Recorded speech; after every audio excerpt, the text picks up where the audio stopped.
आपका दुःख क्यों होता है? दुःख इस कारण से होता है कि आप क्या करते हो ना, जिस चीज़ को आप सबसे ज़्यादा समय दोगे, उसी चीज़ से आपका सबसे ज़्यादा लगाव होगा। चाहे वो आपका पढ़ाई हुआ, चाहे वो आपका बिज़नेस हुआ, चाहे आपका कोई काम हुआ, चाहे वो कोई लड़की हुई।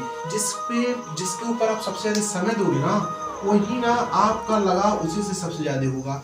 वो चाहे जो चीज़ हुआ, लेकिन एक चीज़ और है, जिससे आपका लगाव एक बार होता है ना, जब वो चीज़ आपसे छूटेगा तो बहुत ज़्यादा तकलीफ़ होता है। तो हमें क्या करना, अच्छी चीज़ों से लगाव करना है। ऐसा नहीं हम किसी लड़की से लगाव कर लिए, लगाव करने के बाद क्या हुआ कि हम उसको समय देने लगे, समय देने के बाद अपने करियर पे, अपने जीवन पे या जो अपना पढ़ाई-लिखाई चल रहा है सब उसके चक्कर में अपने बर्बाद करिए। देखो ऐसे करोगे ना तो आप और बर्बादी के कगार पे जाओगे, क्योंकि कोई भी लड़की हुई ना तो आपको भी पता है कि कोई भी लड़की को बेरोज़गार लड़के नहीं पसंद आते हैं, ध्यान रखना। अगर आप बेरोज़गार हैं ना तो आपका कोई कब तक आपके बारे में सोचेगा भाई? जब आपको जान जाएगा आप बेरोज़गार हो, कहीं पैसा नहीं कमाने वाले हो, तो क्या करेगा ना, आपके प्रति उसकी विचारधाराएँ बदल जाती हैं। चाहे वो आपका परिवार हुआ, चाहे वो आपका भाई हुआ, चाहे आपका बाप हुआ, चाहे जो हुआ आपके घर का परिवार। तो जब आपको समझ जाएगा कि निठल्ला है, कुछ नहीं करने वाला है जीवन में अपने, तो क्या होगा, आपकी जो मान-सम्मान या जो आपने अपने जीवन में क्या है, आपका जीवन एकदम बेकार हो जाता है। तो हमें क्या करना है ना,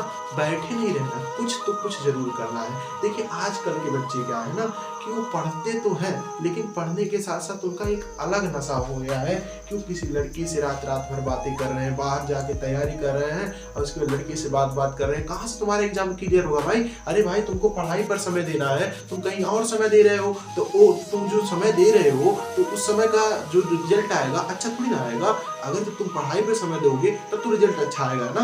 लेकिन एक चीज़ और है, कुछ बच्चे पढ़ते हैं वो भी अपने जीवन में असफल होते हैं। सब एक जैसे नहीं होते, लेकिन क्या है कि चलिए जो असफल हो रहे हैं उनकी भी कहीं न कहीं कुछ कमियाँ हैं जो असफलता की ओर उन्हें ले जा रही हैं। हमें उस कमी को पकड़ना है कि हमारी कमी कहाँ है, तब जाके आप सफलता की उस सीढ़ी पर चढ़ते चले जाओगे। क्योंकि देखिए क्या है ना, अपनी एक-एक बुराई को, ठीक है? अपने अपने एक-एक अवगुण को आप इकट्ठा करिए, तब आपको पता चलेगा कि हमारे अंदर क्या क्वालिटी है, ठीक है? अब ऐसा नहीं है कि आप सोचते हो कि मेरा हर सब कोई जहाँ जाओ मेरा मान-सम्मान हो। देखो मान-सम्मान ना बाबू ऐसे नहीं मिलता, मान-सम्मान आपको कमाना पड़ता है। कहीं भी समाज में आप खड़े होगे तो आपको मान-सम्मान कमाना पड़ेगा।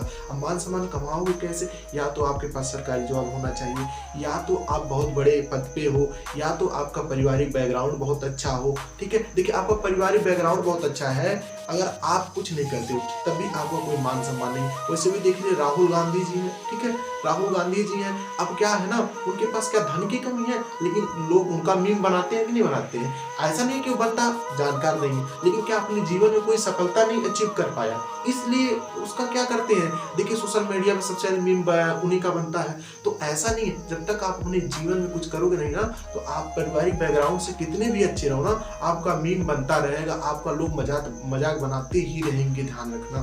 तो क्या है ना, आपको मज़ाक बन के नहीं रहना है अपने जीवन में, अपने जीवन में कुछ सफलता हासिल करना है। जब तक आप कोई सफलता नहीं हासिल करोगे ना, तब तक आप अपने जीवन में जान लो कोई मान-सम्मान नहीं कमा पाओगे। देखिए कोई मिडल क्लास की अगर मैं फैमिली की बात करता हूँ, तो मिडल क्लास की फैमिली की सबसे ज़्यादा ज़रूरत क्या होती है?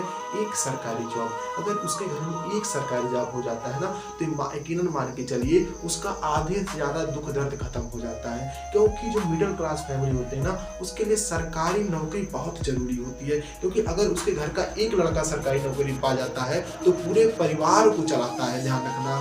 अगर वही बच्चा क्या करता है, जब अपने जीवन में कुछ नहीं कर पाता है, तो बाहर जाके कमाता है, उसी परिवार को चलाने के लिए। तो हमें क्या करना है ना, जो बाहर नहीं जाना है, हमें क्या करना है, अपने पढ़ाई पे फोकस करने कि अच्छी सरकारी जॉब अचीव करना है। क्योंकि देखो अगर आप एक पद पे हो जाते हो ना, तो आपका क्या है, जो मिडिल क्लास फैमिली है ना, कहीं न कहीं आपके घर में प्रोग्रेस होने लगता है जब आपको सरकारी जॉब मिल जाता है। तो इसी प्रकार क्या करना है ना, आज हम मेहनत कर लेते हैं। हमें क्या करना है, अपने जीवन का 2 साल अगर बढ़िया से मेहनत कर दो ना पढ़ाई के प्रति, तो मान के चलो अगले 20 साल आपको क्या है, आपके जीवन में सब सुख ही सुख है, ध्यान रखना। क्योंकि आपके जीवन का 2 साल मेहनत ही आपको 20 साल आगे ले जाएगा। तो ध्यान रखिए कि पढ़ाई एक ऐसा हथियार है ना, जिससे क्या है ना, आप हर क्षेत्र में, जिस क्षेत्र में जाना चाहोगे, उस क्षेत्र में अच्छे से अच्छे काम को कर सकते हो, अच्छा-अच्छा मान-सम्मान कमा सकते हो।